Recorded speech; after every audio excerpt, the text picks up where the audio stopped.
께서 여러분과 함께 또한 사제의 영과 함께 루카가 전한 거룩한 복음입니다. 주님 영광 받으소서.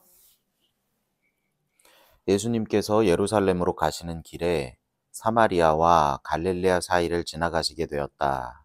그분께서 어떤 마을에 들어가시는데 나병 환자 10사람이 그분께 마주 왔다. 그들은 멀찍이 서서 소리를 높여 말하였다. 예수님, 스승님, 저희에게 자비를 베풀어 주십시오. 예수님께서는 그들을 보시고 가서 사제들에게 너희 몸을 보여라 하고 이르셨다. 그들이 가는 동안에 몸이 깨끗해졌다.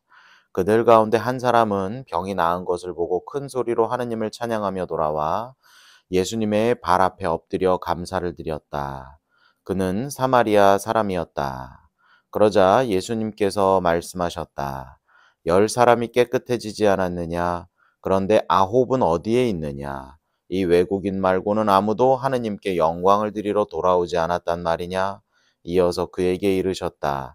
일어나 가거라. 내 믿음이 너를 구원하였다.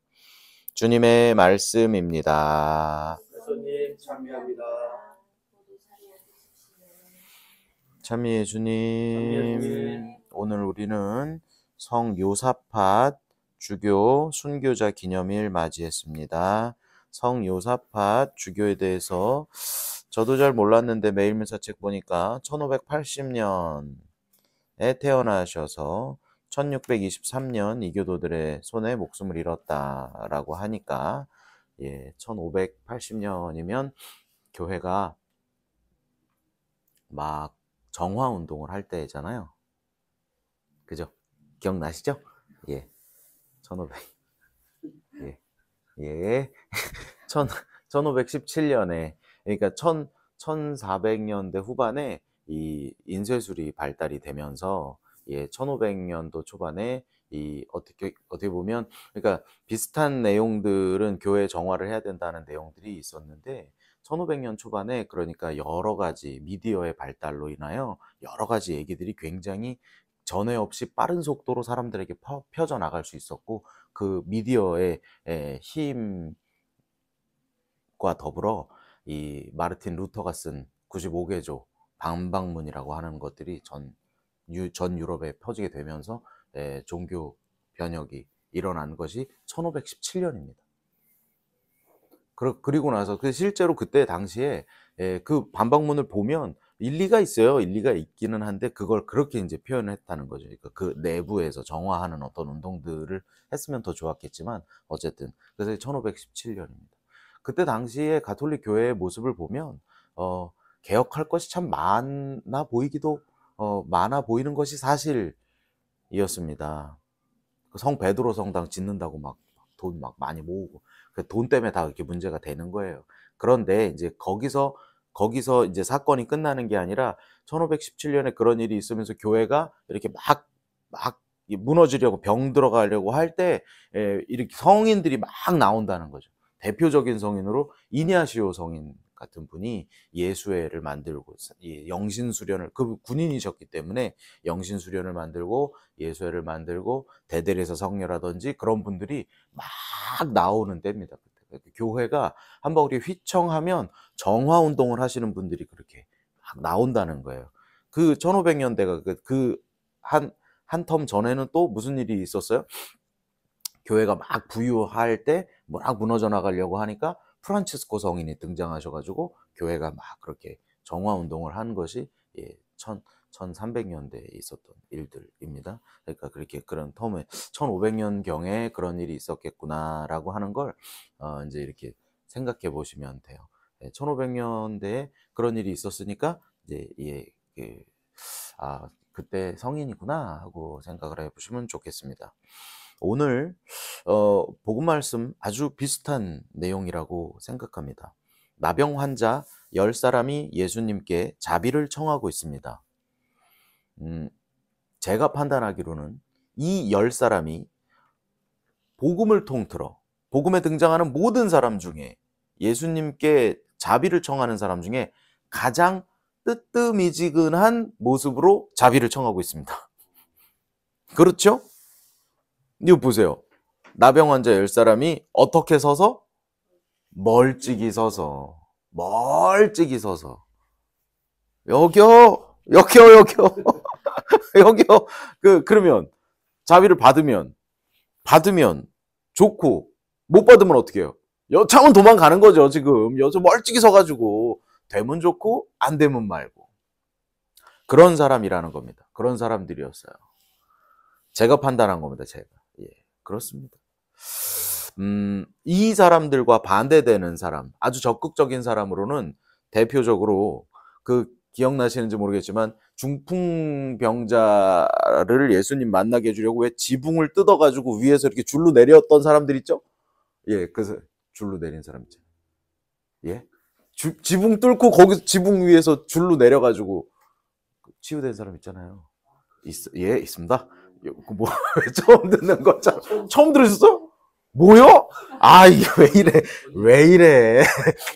예, 그죠? 들어봤죠? 예, 그게 다예요. 중풍병자를 친구들이 사람이 너무 많으니까 어떤 집으로 가셨는데 사람이 너무 많으니까 접근이 안 되니까 계시는데 위에 지붕을 뚫고 사람을 내려가지고 그래서 예수님 치유해 주셨다. 그리고 이 복음서가 예수님께서 예루살렘에 이제 들어가시기 직전에 예리코라고 하는 동네에 갔을 때 바르티메오라는 사람을 만나시는데, 그죠? 바르티메오, 티메오의 아들이죠. 바르티메오니까 그 사람은 예수님이 지나가신다는 소식을 듣자 이 태생소경이었던 바르티메오가 다윗의 자손 예수님 자비를 베풀어 주십시오 하고 막 큰 소리로 하니까 사람들이 조용히 하라고 했는데도 그 사람은 더 크게 다윗의 자손 예수님 자비를 베풀어 주십시오 하고 나서 예수님께서 오너라 하니까 자기가 입고 있던 겉옷을 벗어 던지고 예수님 앞에 나가서 섰다라고 복음이 기술하고 있는데, 눈먼 사람이 겉옷을 벗어 던지면 되는 거예요, 안 되는 거예요? 그게 전 재산이에요. 전 재산. 나를 지켜줄 수 있는 유일한 재산이에요. 겉옷이 없으면 얼어 죽어요. 그죠? 그런데 아직 눈을 뜨지 못했는데도 불구하고 이것을 벗어 던지고 앞에 나가 섰다 하는 거는 완전히 내가 오늘 낫는다는 걸 확신을 가지는 사람의 모습이죠. 이 사람들처럼 자비를 베풀어 달라고 하는 거였으면 반대로 생각하시면 돼요. 겉옷을 입고 일어나지 말고 앉아서 여기요 자비를 베풀어 주십시오. 그럼 안 베풀어 주고 갔어. 그럼 에이 그렇게 되겠죠? 그런데 반대의 사람들로는 그런 사람들이 있습니다. 예. 그런데 오늘은 그렇게 약간 양다리 걸친 것 같은 모습의 사람들이 있습니다. 아니나 다를까 그 사람들이 이 치유를 받죠.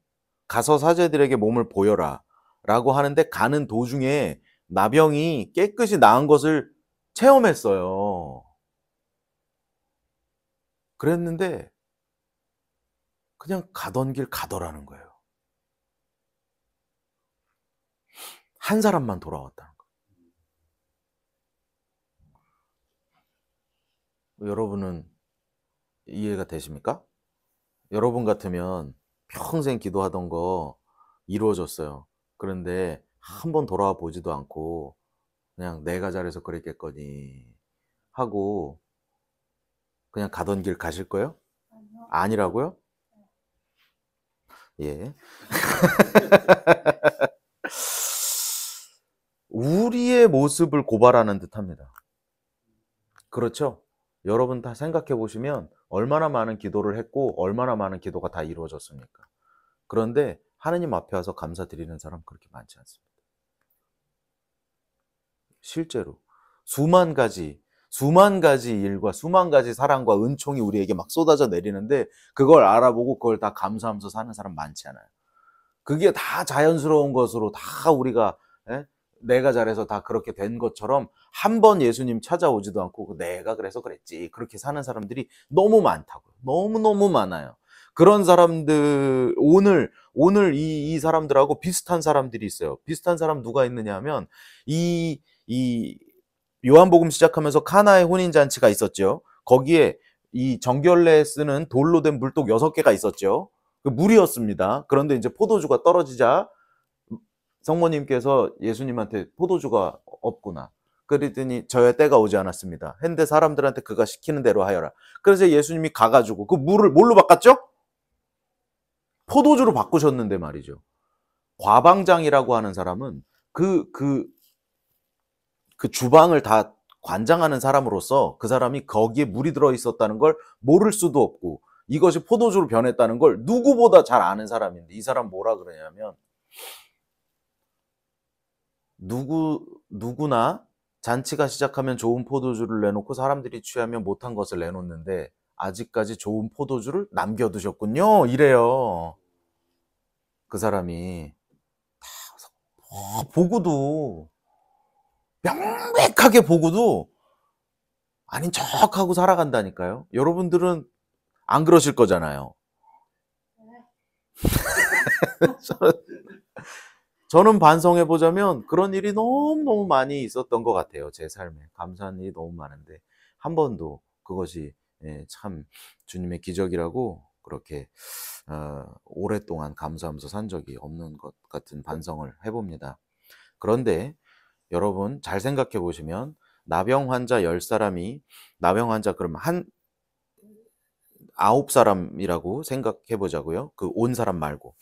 나병 환자 9사람이 원래 그 어둠 속에서 예수님에 대한 어떤 확신 없이 주님께 청했고 그랬는데 그 바라던 바가 이루어졌고 그리고는 다시 원래 가던 길로 갔다. 그 방향으로 갔다. 거기에서 무슨 일이 일어났습니까, 지금? 무슨 일이 일어났나요? 거기서 그 사람들의 나병이 나섰다라고 하는 변화가 있는 정도의 변화는 아무 일도 일어나지 않았다고 생각해도 무방하다고 저는 생각합니다. 그 사람의 삶의 태도가 전혀 바뀌지 않았기 때문에 그렇습니다. 외적인 은총을 아무리 기도해서 받아내 봐도 실제로 여러분들도 그렇잖아요. 그 핸드폰 사면 최신형 핸드폰 사면 행복할 것이다 예상하고 사서 일주일 정도 있으면 그죠? 그렇죠. 저 차를 내가 사면 행복할 것이다. 일주일 정도 갑니다. 차는 한 일주일보다는 더 가는 것 같아요. 차는 한 달? 집을 샀다. 집을 사서 들어갔다. 집은 얼마나 가나요? 집은 그것도 뭐 한두 달 정도 가다 보면 그러면 넉넉 잡아 한 1년 정도 지나서 너 그때 그래서 그거 목표를 해서 행복해? 만약에 승진이 됐다고 칩시다. 행복해? 원하는 게 뭐가 있어? 그거 이루어진 다음에 한 1년쯤 가서 그때 기도한 거 이루어졌는데 그래서 행복해? 똑같아. 라고 하는 게 우리 삶이라는 거죠. 그걸 질타하는 게 아니에요. 왜? 거기서 왜 이 굴레를 벗어나지 못하는가를 우리가 이거를 생각해 봐야 된다는 거죠. 왜 나는? 하느님은 계속 해달라는 대로 다 해주면서 무엇을 바라는 거냐면 내가 준 사랑으로 너가 그 굴레를 벗어나 내 사랑을 가득 입은 사람으로 너의 판단이 바뀌고 너의 바람이 바뀌고 너의 목표가 바뀌어서 오늘 이 예수님께 돌아온 사람, 오늘 이 복음에서 기적이 일어난 일은 그 사람들의 10명이 나병이 나섰다는 장면이 아닙니다. 10명이 다 뜨뜨미지근했는데 그중 한 명이 완전히 다른 사람이 됐다고 하는 게 기적입니다. 요 복음서의 요 마지막 부분이 기적이지 앞에는 아무 일이 벌어진 게 아니라고 생각하셔야 됩니다. 여러분들이 하는 외적인 기도가 들어진다고 들어지지 않는다고 그런 거로 일이 일비하실 게 아닙니다. 내가 본질적으로 변할 수 있느냐 없느냐를 스스로 물어보셔야 돼요. 10사람이 깨끗해지지 않았느냐 9은 어디 갔느냐 하루치고 나서 맨 마지막에 일어나 가거라 내 믿음이 너를 구원하였다. 이 부분이 기적이라니까요. 일어나 가거라. 생각해 보시면 여러분들의 일생에서 여러분들을 일으킨 일, 여러분들의 삶을 바꿔준 일은 사랑이 아니고 다른 걸로 여러분들이 일어나신 경우는 아마 없으실 겁니다. 나를 일으키는 건 사랑이에요. 그러니까 오늘 우리에게 쏟아지는 하느님의 그 무한한 사랑을 우리가 느끼면 느낄수록 내가 일어날 수 있어요. 그걸 일어나면 그게 기적이에요. 내가 바라는 게 이루어지는 건 그 기적을 위한 이 재료라 그럴까요? 이 재료. 내가 이렇게 기도했는데 들어진 재료로 내가 기적으로 가서 그 안에서 참 영원한 행복을 누려야지. 이렇게 뜨뜨미지근하니 기도했다가 아이고 들어졌구나 그러면 또 다른 기도 시작해야지. 그렇게 백날 그렇게 평생을 기도하셔도 그 청원 기도라는 거 백날 해봐야 아무런 영적인 발전이 없습니다. 사실 그것은 기도했다고 보기도 어렵습니다. 기도라는 건 주님의 뜻을 더 잘 알아듣기 위한 행위이지 내 바램을 그분께 강요하는 것은 기도가 될 수 없습니다. 협박과 강요로 인하여 그 일이 일어나고 내가 변하지 않았다. 그만큼 슬픈 일이 없는 거예요. 그죠? 예, 오늘 복음을 통해서 우리 모두가 여러 이 풍요와 요즘 미디어의 홍수와 그 여러 가지 나의 정체성을 흔들어뜨리는 여러 가지 일들 안에서 우리가 스스로가 정화되어 하느님의 뜻으로 올바로 나아갈 수 있도록 우리 마음을 모아보는 오늘 하루 되어보시면 좋겠습니다. 아멘. 네.